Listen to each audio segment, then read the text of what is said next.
Hey traders, Raghee here, and despite the persistence in the equities markets, most notably in the ES and NQ, tech certainly driving the way higher.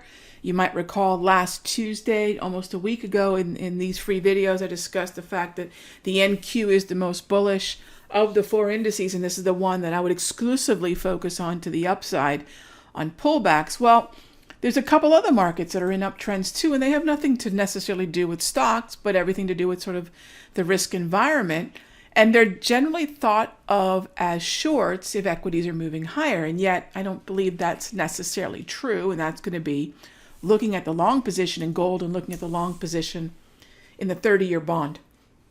So what we're looking to do here is take advantage of a little bit of this sort of sluggish price action, consolidating a bit, more blue grab candles, trading inside the 34 EMA wave, but I believe still in very much a bullish state of mind.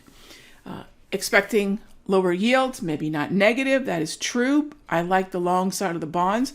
And if we think about the printing happening globally, on what planet is gold not going to continue to be a buy? It may not be the trend that it once was, but it certainly is a market that I would want to focus on to the long side. I mean, if someone said you got to stick to the long side of gold or the short side of gold, it would most definitely be the long side. So where and how can we enter these? Really focusing on the wave. And the easiest way to sort of focus on the wave would be break it down into two sections. Above the 34 EMA on the close and below the 34 EMA on the close. So we have a zone that takes us from the close to the low, and we have a zone that takes us from the close to the high. The upper zone is going to be more aggressive.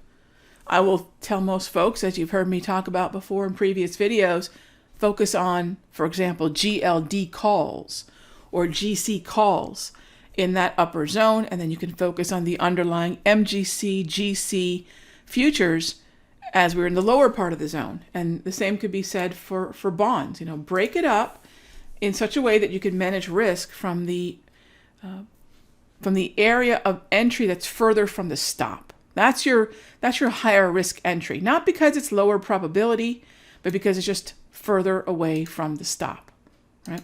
So here's the upper end of that. Here's the lower end or lower half. And again, focus on, say, TLT or ZB calls from basically here to here, and then focus on the underlying ZB. And I would include ZN, which we'll take a look at in the premium video from here to here. And you'll see we've had opportunities to do both.